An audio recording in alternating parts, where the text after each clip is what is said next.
Oi, galerinha, boa tarde para vocês. Estou aqui para fazer mais um vídeo Desafio Momento com Deus. Eu estive sumida por alguns dias, mas eu estou de volta para fazer os vídeos para vocês, para a gente falar um pouquinho da palavra do nosso Senhor. E a palavra de hoje é adore. Adore em qualquer circunstância. E a palavra que eu trago para vocês hoje se encontra em Atos, capítulo 16, vou ler do versículo 19 até o versículo 26, que fala sobre Paulo e Silas. Eu acredito que é uma passagem até muito conhecida. Então vamos lá. Vendo seus senhores que se lhe desfizer a esperança do lucro, agarrando em Paulo e Silas, os arrastaram para a praça, à presença das autoridades. E levando-os aos pretores, disseram: estes homens, sendo judeus, perturbam a nossa cidade, propagando costumes que não podemos receber nem praticar, porque somos romanos. Levantou-se a multidão, unida contra eles, e os pretores, rasgando-lhe as vestes, mandaram açoitá-los com varas.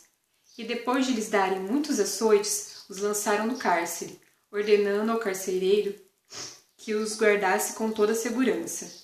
Este, recebendo tal ordem, levou-os para o cárcere interior e lhes prendeu os pés no tronco.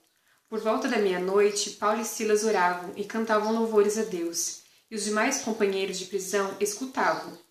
De repente, sobreveio tamanho terremoto, que sacudiu os alicerces da prisão, abriram-se todas as portas e soltaram-se as cadeias de todos. Amém?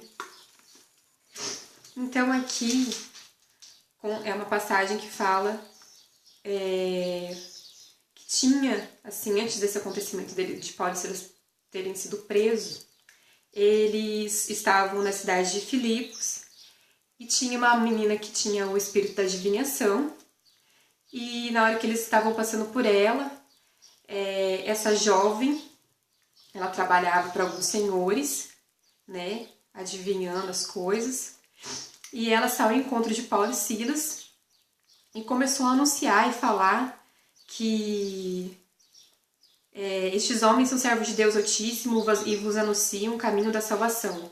E isso se repetia por muitos dias. Então, Paulo, de tanto ver isso, né, o Espírito tá ali usando aquela menina para debochar e tudo mais, eu sei que Paulo já ficou indignado e ele se voltou para essa menina e expulsou esse espírito de adivinhação do corpo dela, e ela ficou livre desse espírito. Então, os senhores que usavam ela, esse poder, vamos dizer assim, que ela tinha, né, o espírito saiu, então ela não adivinhava mais nada, então os senhores perderam o meio deles ganhar dinheiro, deles lucrarem algo. Então eles ficaram muito furiosos, e o que eles fizeram? Como eles perderam a esperança de lucro deles, eles pegaram Paulo e Silas pelo braço, levaram ao pretor. O pretor na época era tipo um juiz da época, era um magistrado, né, que ele era encarregado de administrar a justiça naquele lugar, naquela província. Então, esses homens e senhores levaram Paulo e Silas até os pretores e falaram que eles propagavam costumes que não eram, que os romanos não podiam receber, não podiam fazer, né, ainda mais que eles estavam pregando a palavra de Deus. E eles estavam ali propagando algo que eles não podiam praticar. E eu sei que a multidão que estava ali em volta, junto com os pretores, ficaram muito revoltados contra Paulo e Silas. E estes eles foram açoitados, né? Tiveram suas vestes rasgadas diante daquela multidão. Eles foram envergonhados ali, foram açoitados. E depois de serem muito açoitados, eles foram presos. E o que eu quero trazer para vocês nessa tarde? Que às vezes a gente sofre vergonha, a gente sofre calúnias, né?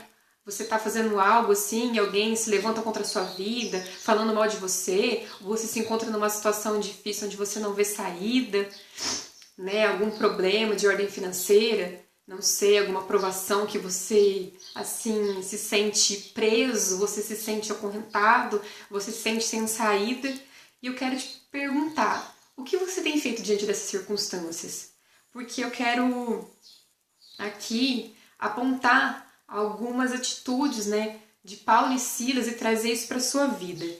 Paulo e Silas foram envergonhados por terem as suas vestes, foram as suas vestes rasgadas diante da multidão.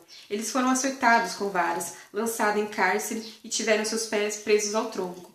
O tronco era um pedaço de madeira que tinha 2 buracos, assim, bem separados um do outro. Isso até é algo assim que era usado muito contra os escravos, né? Na época, os negros, né, que eram escravizados. Acho que alguém até já deve ter chegado a ver em museu, alguma coisa do tipo. E os pés das pessoas eram presos ali naqueles troncos e eram assim bem separados, então isso trazia muita dor para a perna da pessoa. Era um meio de torturar. E eles tiveram seus pés presos nesses troncos. Sofreram essa tortura, sofreram dores, sofreram vergonhas. E eles tinham todos os motivos para murmurar, se lamentar, chorar e até se revoltar contra Deus, questionar a Deus, por que eles se encontravam naquela situação, se eles estavam pregando o evangelho, se eles estavam cumprindo o ID, né? Se eles estavam fazendo a vontade do Senhor. E eu quero trazer para vocês a reação deles. Que aqui na palavra fala que por volta da meia-noite, Paulo e Silas oravam e cantavam louvores a Deus. Qual foi a reação de Paulo e Silas? Uma reação positiva, mesmo em meio à dor, ao sofrimento, à prisão, uma situação onde não se via saída, eles decidiram adorar ao Senhor, eles decidiram louvar a Deus, né? Eles decidiram orar, eles decidiram ter comunhão com o Pai. Como se o louvor lhes fosse um bálsamo em suas feridas, um alívio para suas dores. Algo que atraísse a presença de Deus Pai para eles naquele momento. E assim, os seus louvores abalaram o céu, e dos céus foi descido um poder, e este poder causou um grande terremoto naquela prisão, abrindo o tronco, abrindo a prisão, abrindo as cadeias, quebrando as cadeias e libertando a todos, né? O poder de Deus não veio só sobre a vida de Paulo e Silas. Aquele poder de Deus libertou as pessoas, todos os prisioneiros que estavam ali. Então você vê que quando você consegue atrair a presença de Deus, quando você consegue adorar, quando você consegue, né, abrir os seus olhos da fé, né, e chamar a atenção de Deus em meio a circunstâncias tão difíceis, quando você consegue ser grato a Deus por todas as coisas, mesmo as coisas difíceis, porque todas as coisas cooperam para o bem daqueles que amam Deus, né? Então não é à toa que às vezes a gente passa por algum momento difícil, às vezes a gente não entende no momento agora, você às vezes não está entendendo agora, mas lá adiante você vai entender o porquê você passou por isso, porque você passou por uma situação difícil. Às vezes isso é um modo de Deus operar um milagre na sua vida e esse milagre impactar e libertar aqueles que estão ao seu redor, como aconteceu com os prisioneiros aqui, onde Paulo e Silas estavam presos, né? Eles conseguiram fazer com que outras vidas fossem libertas. E mais adiante, se a gente for ver, a libertação não foi só ali no físico. Através desse milagre que Deus operou, né, na cadeia onde estava preso Paulo e Silas, um carcereiro que estava lá, ele foi liberto, mas ele foi liberto espiritualmente falando. Ele se converteu a Deus, ele viu aquele milagre ser operado e ele virou para Paulo e Silas e falou assim, o que eu tenho que fazer para ser salvo? E Paulo e Silas vira para ele e falou assim, crê no Senhor Jesus e será salvo tu e tua casa. E ele aceitou a Cristo, ele acolheu Paulo e Silas e todos na casa dele decidiram servir ao Senhor, se entregaram ao Senhor, né? Passaram a seguir Jesus, a servir a Jesus e todos foram batizados. Então, olha a situação. Não foi à toa que tudo aquilo aconteceu. Aquilo era um propósito do Senhor. Então, muitas coisas na sua vida é propósito de Deus. E eu quero deixar essa palavra para você. Que você adore a Deus em qualquer circunstância, por mais difícil que ela esteja, por mais difícil que pareça para você adorar, que você possa atrair. Eu quero deixar uma palavra para vocês sobre o louvor, né?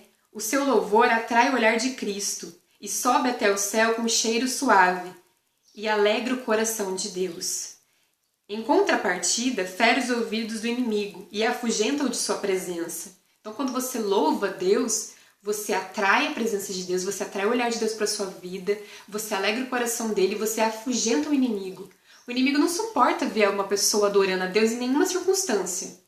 Feliz, né? Qual for. Mas se você adorar a Deus no meio da provação, aí que ele fica com mais raiva. Ele fala, poxa, como que essa pessoa está adorando a Deus? Ele devia estar murmurando, ele devia estar se lamentando.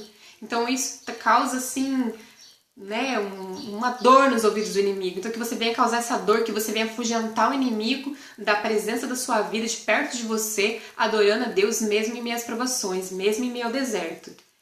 Logo, se você, ou mesmo eu, murmuramos e entristecemos a Deus, alegramos o inimigo, que é o que eu acabei de falar. Então que a gente não venha murmurar, mas que a gente venha mudar a situação, que a gente venha atrair o olhar de Deus, adorando e louvando Ele em qualquer circunstância. Que possamos adorar a Deus em qualquer circunstância. Não é só no momento feliz da nossa vida, não é só no momento de bonança, é em qualquer circunstância. Na seca ou na bonança, vamos adorar a Deus em todo o tempo, porque Deus é bom em todo o tempo, né? E tudo tem um propósito. E eu quero deixar aqui para vocês também refletir numa frase de Paulo, que ele fala aqui em Filipenses 4:12. Isso é uma frase de Paulo. Tanto sei estar humilhado, como também ser honrado. De tudo e em todas as circunstâncias já tenho experiência, tanto de fartura como de fome, assim de abundância como de escassez. Aí eu vou até acrescentar aqui o versículo 13. Tudo posso naquele que me fortalece. Então ele sabia ser feliz, estar bem, adorar em qualquer circunstância. Ele sabia ser humilhado, ele sabia lidar com aquela situação, ele sabia ser exaltado, ele sabia ser honrado, ele sabia ter fartura, como ele sabia ter fome também. Ele sempre estava ali, pronto para Deus, para servir ao Senhor em qualquer circunstância, adorá-lo, exaltá-lo, porque ele sabia que tudo ele podia naquele que fortalecia ele, que era Cristo, que é Cristo. Então que a gente possa ficar com essas palavras e que a gente possa adorar em Deus em qualquer circunstância, sabendo que Deus tem um propósito para todas as coisas debaixo da terra. Ele tem um propósito para todas as coisas na nossa vida. Nada é em vão. Então, fique com essa palavra. Até o próximo vídeo. Deus abençoe a sua vida. Amém? E adore ao Senhor. Beijo.